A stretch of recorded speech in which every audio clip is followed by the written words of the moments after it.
Assalamualaikum warahmatullahi wabarakatuh. Perkenalkan, kami CGP Angkatan 9 Kabupaten Kuningan tahun 2023. Pada kesempatan kali ini, kami akan melaksanakan kegiatan demonstrasi kontekstual modul 2.3 coaching dalam supervisi akademik. Sebagai observer, saya sendiri, Susi Susilawati dari SMP Negeri 2 Cimahi. Sebagai coach, Nanan Hernawan dari SD Kertaungaran. dan sebagai coachi, Eka Risnanda dari SD Negeri Kadu Agung. terima kasih, selamat menyaksikan.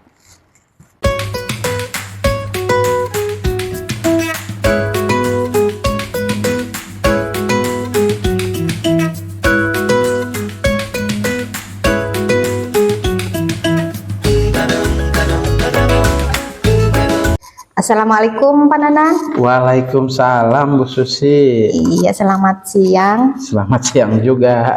Iya, apa kabar nih hari ini Pak Nanan? Alhamdulillah baik. Bu Susi gimana kabarnya? Alhamdulillah saya baik juga. Iya. Ya, hari ini rencananya Pak Nanan akan melaksanakan coaching ya? Iya Bu, saya rencana melaksanakan coaching hari ini. Ya, dengan siapa Pak Nanan akan melaksanakan coaching? Rencananya nanti siang Bu. Tadi Pak Eka telepon ke saya pengen ngobrol katanya Bu. Oh begitu. Iya. Baik ya, sebelum melaksanakan coaching nih ada beberapa hal yang ingin saya bicarakan dengan Pak Nanan. Boleh ya? Oh boleh Bu, boleh. Enggak. Nah, nanti pada saat pelaksanaan coaching nih, saya akan mengamati ya jalannya coaching tersebut. Nanti saya akan mengamati apakah pelaksanaan coaching yang Pak Nanan laksanakan itu sudah sesuai dengan rubrik penilaiannya. Kemudian apakah sudah sesuai dengan alurnya ya, alur tirtanya. Kemudian apakah juga coaching yang yang dilaksanakan Pak Nanan itu sudah adakah pertanyaan berbobot di dalamnya, atau mungkin sudah sesuaikah dengan kunci yang disampaikan oleh coach Pak Nanan nanti gitu. Ya. Kemudian saya juga akan mendengarkan respon dan jawaban yang disampaikan oleh coach Pak Nanan nanti. Ya. Seperti itu ya. Ya. Kemudian nanti jawaban si coach itu apakah sudah sesuai belum gitu, sudah sesuai belum dengan prinsipnya, yaitu ada kemitraannya, kemudian proses kreatifnya, memaksimalkan potensinya begitu ya. Ya. Oke. Nah, sebelum proses coachingnya nih saya punya beberapa pertanyaan nih untuk Pak Nanan. Boleh Bu. Ya. Oke, pertanyaan yang pertama ini, kompetensi apa sih yang ingin dikembangkan oleh Pak Nanan pada pelaksanaan coaching hari ini? Kompetensi yang ingin saya kembangkan itu ada beberapa Bu ya. Tadi sedikit Pak Eka sudah berbicara ya. Kompetensi yang ingin saya kembangkan yang pertama adalah kehadiran penuh ya. Terus mendengarkan aktif apa yang diutarakan si coachi. Terus dan yang selanjutnya adalah pertanyaan berbobot Bu. Itu yang akan saya kembangkan. Oke, jadi Pak Nanan ingin mengembangkan 3 hal itu ya, kehadiran penuh, kemudian mendengarkan aktif, dan pertanyaan berbobot. Itu sudah baik sekali. Kemudian, nah nanti dari ketiga kompetensi ini, kira-kira kompetensi yang mana yang ingin lebih dikembangkan lagi oleh Pak Nanan? Nah, di sini dari kegiatan coaching yang akan saya laksanakan nanti, saya akan lebih spesifikasi. Saya akan mengembangkan itu kompetensi mendengarkan aktif dan mengajukan beberapa pertanyaan yang memang berbobot Bu, seperti itu. Oke, pertanyaan mendengarkan aktif dan pertanyaan berbobot. Baik. Kemudian nih indikator ketercapaiannya ya yang didapat itu kira-kira apa? Untuk indikator ketercapaian atau hasil akhir yang ingin saya dapatkan dari kegiatan coaching itu, yang pertama saya ingin si coach itu mendapatkan solusi dari permasalahannya, kemudian juga dia mempunyai strategi atau langkah-langkah ke depan untuk mengatasi permasalahan supaya permasalahan si coach tersebut dapat teratasi Bu. Gitu. Baik ya, terima kasih nih Pak Nanan ya, sudah bersedia menjawab pertanyaannya. Kemudian berikutnya silahkan nanti Pak Nanan laksanakan proses coachingnya, mudah-mudahan berjalan dengan lancar. Amin. Terima kasih Bu. Iya.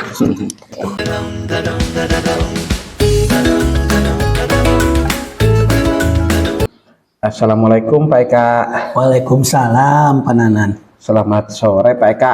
Apa kabar nih hari ini? Semoga Bapak dalam keadaan sehat-sehat selalu ya. Alhamdulillah kabar baik saya sekarang Pak. Semoga Bapak juga dalam keadaan sehat dan baik-baik saja. Tapi Amin. sebenarnya ada pikiran yang mengganggu saya Pak hari-hari ini. Wah, kenapa itu Pak? Terkait siswa. Apa Bapak bersedia untuk berbincang dengan saya? Ya, semacam coaching itulah Pak. Karena saya benar-benar butuh rekan untuk membantu saya menemukan solusi dari permasalahan saya Pak.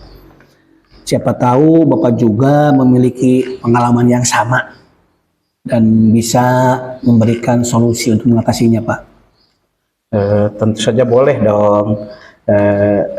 Saya harap Bapak bisa rileks terlebih dahulu ya, menyadari bahwa ini adalah dinamika dalam pekerjaan kita tentunya kita sebagai guru, dan yakinkan bahwa Bapak mampu menemukan solusi ya. Iya. Oh iya Pak, sebelumnya saya ingin tahu dulu nih Pak, kira-kira tujuan dari percakapan kali ini apa ya Pak ya? Tujuan percakapan saya kali ini Pak, saya tentunya ingin menemukan solusi Pak dari permasalahan saya yang sedang saya hadapi. Seperti saya kan tadi itu, saya butuh rekan berbicara dengan rekan sejawat. Seperti itu Pak. Oh baiklah kalau begitu Pak. Semoga saya bisa menjadi teman bicara yang tepat ya untuk Bapak dan membantu Bapak menemukan solusi Iya, atar permasalahan Bapak. Iya. Oh iya Pak, menurut Bapak apa nih ukuran keberhasilan dari perbincangan atau dari percakapan yang akan kita lalui ini Pak? Saya tentunya ingin mendapatkan solusi Pak. Lalu saya menggunakan solusi tersebut untuk mengatasi masalah yang sedang saya alami sekarang Pak. Oh oke kalau begitu Pak. Tadi kita sudah membicarakan tujuan ya yang akan dicapai dalam percakapan kali ini. Iya. Ya, sekarang kita memasuki ke tahapan identifikasi ya Pak ya. Emang permasalahannya seperti apa sih Pak? Jadi begini Pak, ada beberapa siswa di kelas saya yang saya ajar, susah sekali nih kalau sudah mengerjakan tugas. Di kelas juga pasif. Pasif. Kalau ditanya selalu malas-malas jawabannya. Kelihatannya ngantuk, terus kalau di kelas menjadi pendiam, tidak aktif seperti itu Pak. Wah, ini masalahnya sangat serius ya Pak ya. Betul sekali Pak. Memang murid yang pasif dan kurangnya motivasi itu ya tantangannya besar ya. Iya. Kira-kira menurut Bapak tahu nggak ini itu terjadi seperti itu, apa penyebabnya? Penyebabnya lebih ke motivasi belajar yang rendah Pak. Mungkin dia juga tidak cocok dengan suasana kelas, atau bahkan mungkin tidak cocok dengan model atau metode belajar yang saya gunakan Pak, seperti itu. Oh begitu. Ada beberapa faktor ya Pak ya. Ya. Tadi ada kemungkinan juga suasana kelas, motivasi belajar yang rendah, terus model atau metode dalam pembelajaran yang masih kurang ya. Ya. Nah dari beberapa faktor itu kira-kira faktor mana yang paling mendominasi Pak? Untuk faktor yang lebih mendominasi mungkin lebih ke cara mengajar saya Pak. Mungkin saya harus belajar banyak nih tentang model atau metode pembelajaran yang lebih variatif lagi, yang sesuai dengan kodrat zamannya siswa. Mereka sebagai anak atau generasi muda harus sesuaikan dengan kodrat zamannya sekarang. Oh, iya, saya juga pernah mendengar istilah itu Pak, kodrat zaman. Mereka memang berbeda zaman ya dengan kita ya. Betul betul. Baik Pak, kalau begitu coba Bapak ceritakan lebih lanjut bagaimana hal itu terjadi. Apakah di semua mata pelajaran anak-anak tersebut melakukan hal-hal seperti tadi? Saya sudah mencari tahu Pak lewat beberapa sumber, antaranya melalui rekan-rekan sejawat. anak itu terlihat mengantuk ketika saya mengajar. Hal itu terjadi di beberapa mata pelajaran teman saya Pak, pelajaran terutama yang belajarnya pas siang tuh Pak, memasuki jam-jam terakhir. Bukan hanya masalah mengantuk, mereka juga kurang aktif dalam menjawab jika ditanya oleh saya, dan tugas sering kali tidak mengumpulkan kalau diberikan tugas Pak. Oh, begitu ya Pak. Jadi Bapak sudah mencari informasi dan sudah mengidentifikasi ke guru atau ke rekan sejawat yang Iya ada betul, sekolah Bapak ya. Pak, iya betul. Dan ternyata anak itu bersikap demikian di jam pelajaran siang khususnya ya. Iya. Nah, dari tadi apa yang Bapak paparkan, adakah solusi yang terpikir untuk mengatasi hal-hal tersebut, Pak? Ada sih Pak, saya berpikir solusinya itu ada, mungkin lebih membuat pembelajaran menarik lagi, karena memang suasana siang hari biasanya para siswa sudah mulai malas untuk belajar, jenuh untuk belajar, mungkin karena mereka sudah merasa lapar, lelah dari pagi belajar seperti itu. Jadi saya butuh mungkin nanti kedepannya saya akan membuat metode pembelajaran yang lebih menarik lagi agar siswa bisa menerima dengan baik materi dari saya Pak, seperti itu. Wah, itu pemikiran yang sangat bagus ya Pak ya. Iya, betul, Pak. Menarik fokus, anak itu perlu cara khusus, apalagi di jam-jam rawan. Iya, misalnya jam siang ya, Iya tadi. betul, iya. Oh iya Pak, menurut Bapak pembelajaran yang ideal yang Bapak inginkan itu seperti apa sih Pak? Pembelajaran ideal ya tadi ya. Iya, betul. Saya mungkin rasa situasi siswa memperhatikan penjelasan kelas aktif terus hidup dalam kegiatan pembelajaran, siswa dapat belajar dengan menyenangkan sesuai dengan kodrat zamannya dan terpenuhinya well-being dalam kelas Pak. Oh iya, tepat sekali ya Pak ya. Iya, betul. Well-being di kelas ya Pak ya. Iya betul Pak. Siswa merasa nyaman dengan situasi pembelajaran. Kalau sudah nyaman tentunya siswa akan betah ya, dan tidak ingin buru-buru pulang ya Pak ya. Iya. Mau seperti itu mungkin Pak, mungkin Ya, itu. terus bagus sekali ya tadi apa yang Bapak paparkan. Kira-kira nih apa kekuatan atau kelebihan yang Bapak miliki dalam diri Bapak untuk mewujudkan semua itu? Mungkin kekuatan atau dan kelebihan yang ada pada diri saya orangnya mau belajar Pak. Terus dari mana saja sumber belajarnya, kalau itu memang baik buat saya, bisa merubah saya lebih baik lagi, tentunya saya akan menerima dengan baik. Dan terus juga saya nanti akan meningkatkan kemampuan IT saya Pak. Nanti mungkin di pembelajaran saya menggunakan IT biar anak fokus kembali untuk belajar dan terlihat menyenangkan kelas itu. Wah, bagus sekali ya kekuatan yang dimiliki Bapak. Tadi Bapak mempunyai kekuatan, memang suka belajar ya, mau belajar dengan siapapun, mencari sumber dari mana saja. Betul sekali, Pak. Terus Bapak juga memiliki kemampuan IT yang cukup bagus ya. Itu tidak semua orang bisa seperti itu Pak. Iya betul. Iya. Oh nih, kira-kira untuk melaksanakan itu ada hambatannya nggak tidak Pak? Untuk melaksanakan yang tadi pasti dipastikan atau pasti juga ada hambatannya sih Pak. Seperti apa? Iya, saya sebenarnya mungkin lebih ke menyediakan waktu Pak, memanage waktu saya mungkin seperti itu hambatannya Pak. Kira-kira apa solusinya tuh untuk mengatasi hambatan tersebut? Ya solusinya saya akan memanage waktu pribadi saya Pak lebih baik lagi, mungkin harus mencari waktu khusus. Gitu Pak. Oke, baik. Sekarang mari kita merencanakan aksinya ya Pak ya. Oke, siap Pak. Oke. Apa strategi yang akan disiapkan Pak untuk membuat pembelajaran tersebut lebih menyenangkan? Mungkin saya akan mengintegrasikan games atau ice breaking Pak. Ya, dalam pembelajaran. Selain itu juga saya nanti menggunakan video pembelajaran yang membuat anak lebih menarik agar pembelajaran menjadi tidak bosan atau menjenuhkan, kalau istilah sekarang itu ya pembelajaran yang berdiferensiasi mungkin Pak, seperti itu ya. Dan menggunakan aplikasi-aplikasi misalkan kuis melalui ponsel atau melalui anak-anak nanti bisa berdiskusi bareng. Tentunya dengan bermain ponsel anak akan menyenangkan dan tentunya itu hal-hal yang baik menurut saya Pak, karena ponsel bukan digunakan hanya untuk bermain game saja, tapi juga digunakan untuk belajar juga bisa seperti itu Pak. Itu rencana yang bagus sekali Pak.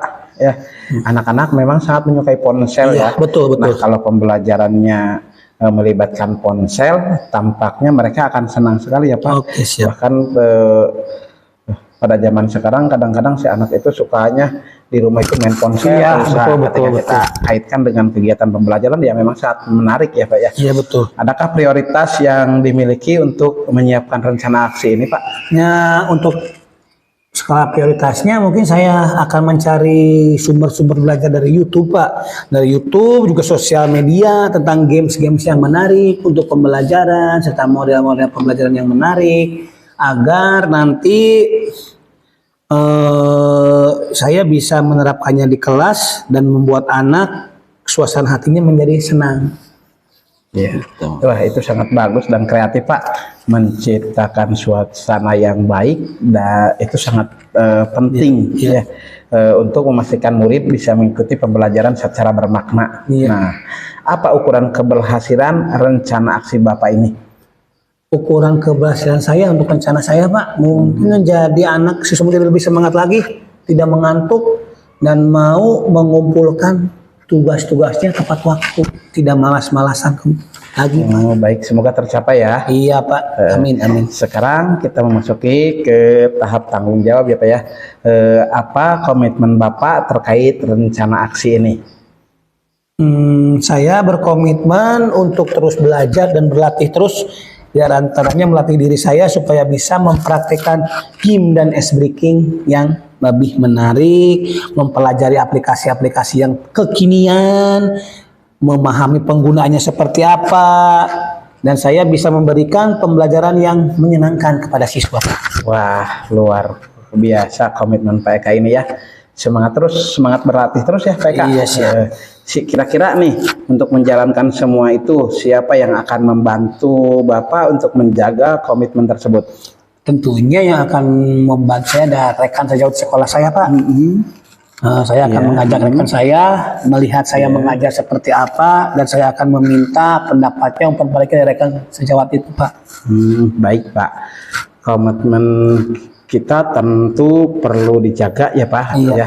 Dan menurut Bapak rekan sejawat mampu membantu menjaga komitmen tadi ya. Betul sekali, Pak. Sekarang bagaimana dengan tindak lanjut dari sesi coaching ini Pak?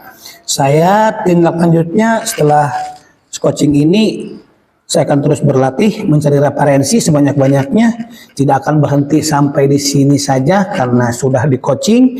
Saya akan terus fokus terhadap pengembangan kompetensi yang ada pada diri saya Pak. Luar biasa sekali ya, dengan semangat Bapak untuk belajar dan berlatih. Semoga masalah yang Bapak hadapi bisa teratasi ya. Nah, bagaimana perasaan Bapak setelah kita melakukan percakapan ini? Tentunya perasaan saya lega, sudah berbicara dengan Bapak terkait unek-unek saya dalam kegiatan pembelajaran saya di kelas tadi.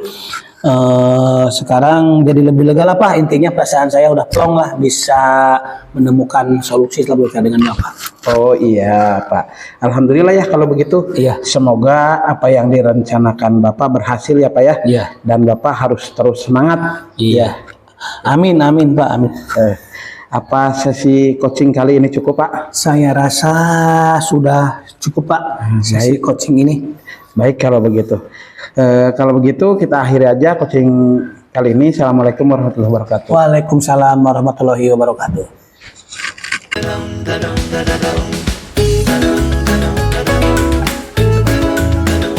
Nah, oke Pak Nanan, bagaimana nih tadi sudah selesai ya coachingnya? Iya Bu, alhamdulillah Bu, berjalan dengan baik dan lancar ya Bu ya. Alhamdulillah lancar ya. Iya. Nah, setelah tadi melaksanakan coaching nih, ada beberapa pertanyaan yang akan saya sampaikan. Nanti juga ada beberapa catatan nih dari saya. Iya Bu. Mangga. Oke, ini yang pertama ya. Iya.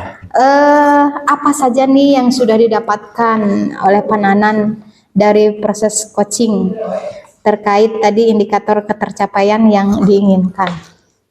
Tadi ketika saya melaksanakan atau melakukan coaching itu saya sudah berusaha itu dengan alur tirta yang dimana di dalamnya adalah menanyakan tujuan akhir, terus mengidentifikasi permasalahannya, kemudian menggali potensi yang ada dari diri coach untuk merencanakan aksinya, dan menanyakan komitmen dan ini kan dengan tanggung jawab ya.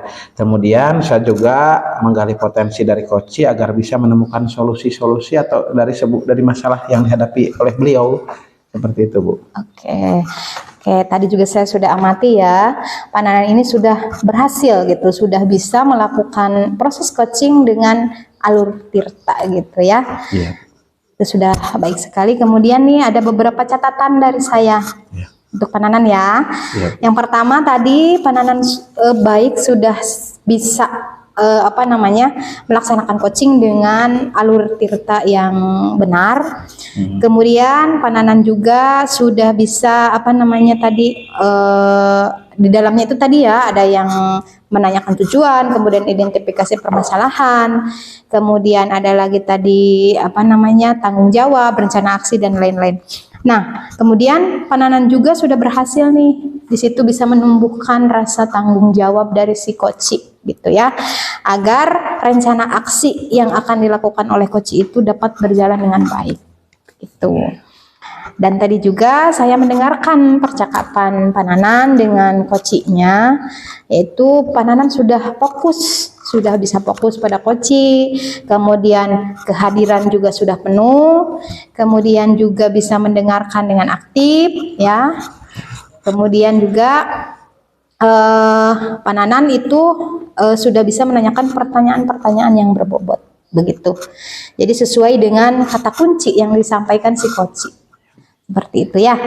Bu. Nah, berikutnya kira-kira nih kompetensi apa lagi yang ingin Pak Nanan dikembangkan gitu berdasarkan hasil coaching hari ini? Potensi yang ingin saya kembangkan ke depan, Bu, saya ingin lebih memahami lagi prinsip coaching, yaitu ya tadi ada kemitraan, terus proses kreatif, terus yang selanjutnya adalah memaksimalkan potensi yang ada pada coaching. Selain itu juga saya akan berusaha memahami alur terkait alur tirta supaya coaching selanjutnya itu berjalan dengan baik dan lebih baik lagi daripada hari ini, Bu. Iya, luar biasa ya, luar biasa sekali nih. Mudah-mudahan apa yang ingin dikembangkan nanti bisa tercapai ya. Amin. Oke, luar biasa sekali nih Pak Nanan sudah melakukan proses coaching dengan baik. Mudah-mudahan bisa bermanfaat ya. Dan juga mudah-mudahan nih Pak Nanan lebih sukses lagi ke depannya. Amin. Amin ya. Terima kasih Pak Nanan. Sama-sama Ibu.